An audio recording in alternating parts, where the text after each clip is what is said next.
નમસ્કાર. દિવસભરના તાજા સમાચારોમાં તમારું સ્વાગત છે. તમારી સાથે હું છું પિનલગીરી ગોસ્વામી. સમાચારો વિસ્તારથી જાણીએ એ પહેલા મહત્વના સમાચારો ઉપર એક નજર. નમસ્કાર મિત્રો, અત્યારના સૌથી મોટા સમાચાર સામે આવી રહ્યા છે. ખેડૂતો માટે અગત્યના સમાચાર. આ ખેડૂતોને મળશે ખાસ સન્માન. હવે પ્રગતિશીલ ખેડૂતોને સન્માનિત કરવામાં આવશે.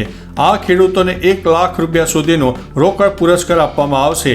રાજ્યમાં જે ખેડૂતો ખેતીના વિકાસમાં નવું કંઈક કરે અને નવીન તકનીકો રજૂ કરવા માટે કામ કરે છે, આવા ખેડૂતોને સરદાર પટેલ કૃષિ સંશોધન પુરસ્કાર યોજના અંતર્ગત 1 લાખ રૂપિયા સુધીની રોકડ પુરસ્કાર આપીને સન્માનિત કરાશે. આનો લાભ લેવા માટે ખેડૂતોએ જિલ્લા ખેતીવાડી અધિકારીને નિયત નમૂનામાં અરજી કરવાની રહેશે. મિત્રો, અન્ય મહત્વના સમાચારની વાત કરીએ તો પુરીની રથયાત્રાના મોટા સમાચાર. 350 શ્રદ્ધાળુઓ ઘાયલ થયા હતા. ભગવાન જગન્નાથની રથયાત્રાનો ભવ્ય કાર્યક્રમ 27 જૂન 2025ના રોજ ઓડિશાના પુરીમાં શરૂ થયો. હજારો ભક્તોએ જય જગન્નાથ અને હરિબોલના નારા વચ્ચે ભગવાન જગન્નાથ, દેવી સુભદ્રા અને ભગવાન બલભદ્રના રથને શ્રી ગુંડિયા મંદિર તરફ ખેંચ્યા હતા.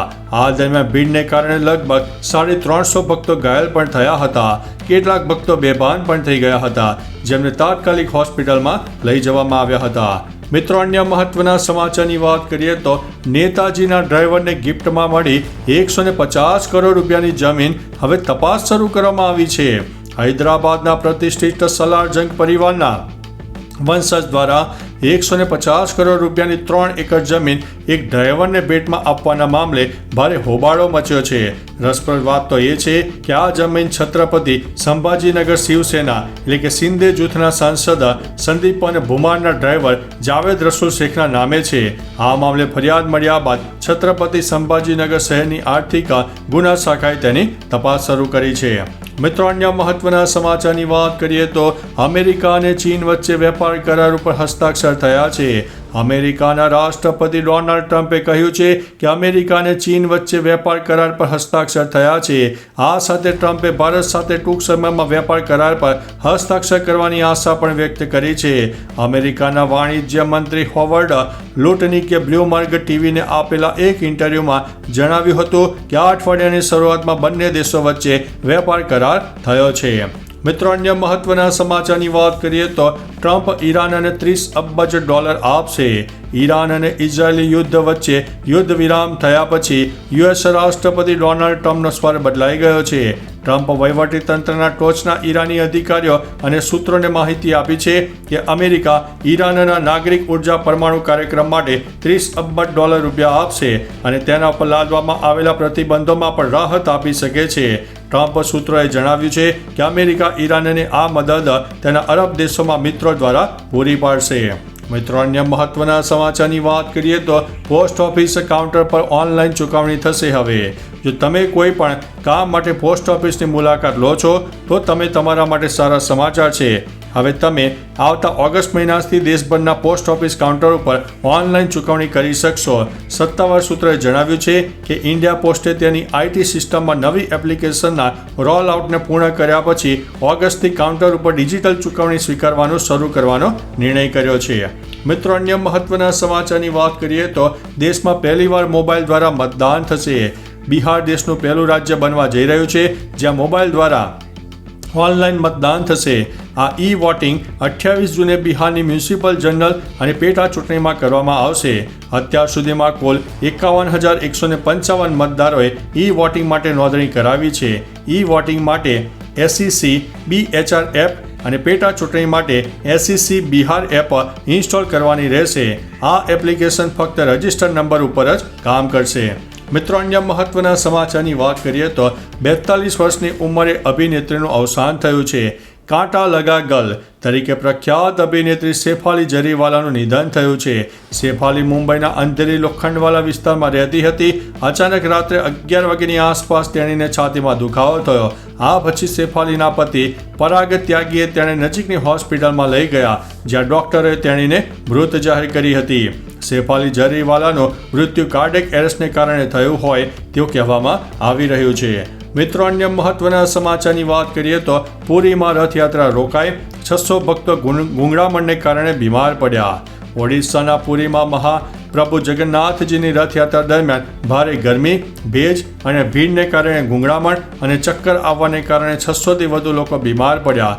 ઘણા લોકો બેભાન થઈ ગયા, જેમને તાત્કાલિક હોસ્પિટલમાં લઈ જવામાં આવ્યા હતા.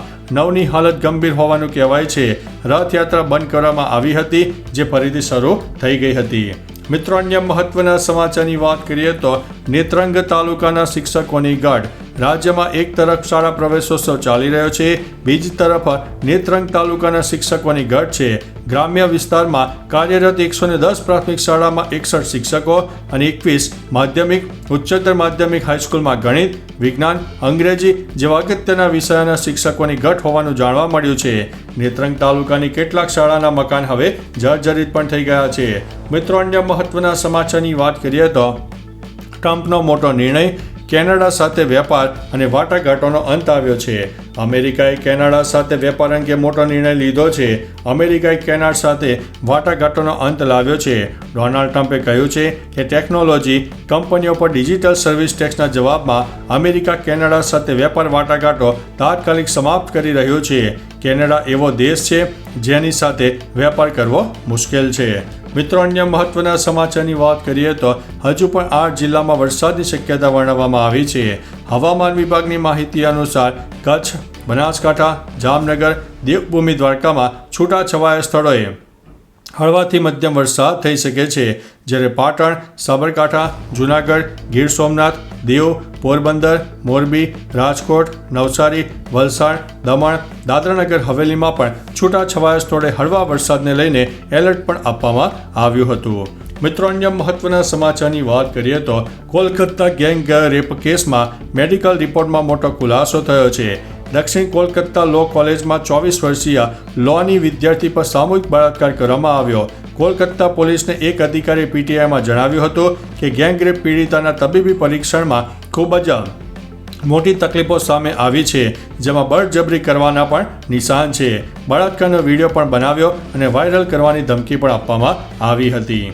મિત્રો, અન્ય મહત્વના સમાચારની વાત કરીએ તો અરવલ્લીમાં 5252 રેશન કાર્ડ ધારકોનું ઈ-કેવાયસી બાકી છે. રાજ્યમાં રેશન કાર્ડ ધારકો માટે ઈ-કેવાયસી કરાવવું ફરજિયાત છે. સામે આવેલી માહિતી અનુસાર અરવલ્લી જિલ્લામાં હજુ 50,252 રેશન કાર્ડ ધારકોએ ઈ-કેવાયસી સમયસર કરાવ્યું ન હોવાને કારણે 77,172 લાભાર્થીઓ મફત અનાજના લાભથી વંચિત રહી ગયા છે. 30 જૂન સુધીમાં ઈ-કેવાયસી કરાવી લેવા માટે અનુરોધ કરાયો છે. અરવલ્લી જિલ્લામાં કુલ 1,74,445 રેશન કાર્ડ NFSA યોજના અંતર્ગત સમાવિષ્ટ છે. તો ચાલો મિત્રો, ફરીથી દેશ અને દુનિયાના સુપરફાસ્ટ સમાચાર લઈને મળતા રહીશો. ત્યાં સુધી અમને રજા આપશો. નમસ્તે.